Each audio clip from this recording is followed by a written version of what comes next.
இப்போ கூட நான் வாடா போடான்னு கூப்பிடுவேன். எங்கள் ஹஸ்பண்டு கூப்பிடும்போது வாயா போயான்னு கூப்பிடுவார். ஆனால் எனக்கு வந்து வாடா போடான்னு கூப்பிட்டாதான் நான் அம்மாங்கிற உரிமை இருக்கிற மாதிரி எனக்கு ஒரு ஃபீலிங்கு. அதனால நான் அப்படி தான் ரவியும் அப்படி தான் கூப்பிடுவேன், ராஜாவும் அப்படி தான் கூப்பிடுவேன். ஆனால் என் பொண்ணு அம்மான்னு கூப்பிடுவேன், அவளை பாடி போடிலாம் கூப்பிட்டதில்லை. ராஜாவை ராஜப்பான்னு சொல்லுவேன். ஆமாம் ராஜப்பான்னு.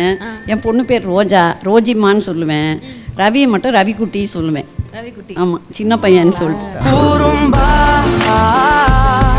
என் உலகே நீதாண்டா கூறும்பா, என் உயிரே நீதாண்டா. இது கேட்கும்போது ஞாபகம் வருது. அதில் எனக்கு பயங்கரமான ஒரு பெருமையான விஷயம் எனக்கு என்னென்னா, அம்மா வந்து நான் பிறந்ததுக்கப்புறம் தான் தமிழ் எம்ஏ எழுதுனாங்க. Tamil MA exam. அதை எழுதும்போது ஒரு கொஸ்டின் வந்து அதுக்கு வந்திருக்கு. அதாவது ஒரு 4 வரி பாடல், அது வந்து அவங்களே எழுதணும்னு சொல்லிட்டு எக்ஸாம்ல என்னை பத்தி என்னை பத்தி எழுதிருக்காங்க. அதுல அந்த 4 வரி பத்தி எழுதினேன் நான். அந்த எக்ஸாம்ல என்னை பத்தி 4 வரி அதுல இருக்குங்க. எழுதிட ஏடு மிஞ்சுமோ அப்படின்னு லாஸ்ட் லைன்.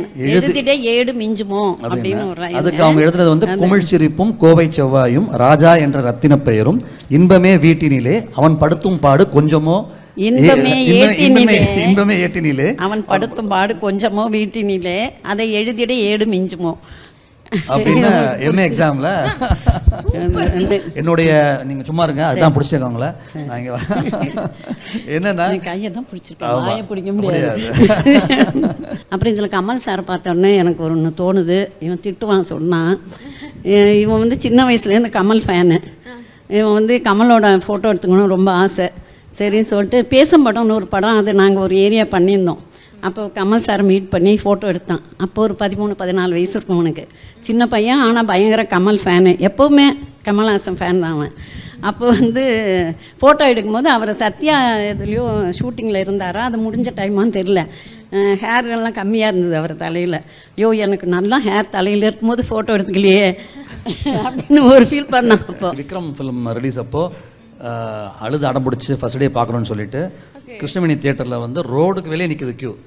நானும் அம்மாவும் என்னை கையில் பிடிச்சிக்கிட்டு என்னை க்யூவில் நின்று டிக்கெட் வாங்கி கூப்பிட்டு போனாங்க. கிருஷ்ணவேணி தியேட்டர் ரோட்ல எங்கேயோ இருக்கு க்யூ. அது உங்களுக்கு ஞாபகம் இருக்கா?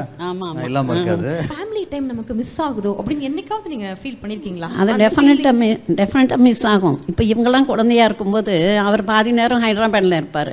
ஆனால் எனக்கு வந்து குழந்தைங்க சுற்றி இருந்ததுனால நானே ஸ்கூலில் கொண்டு போய் விடுவேன், நானே கூப்பிட்டு வருவேன்.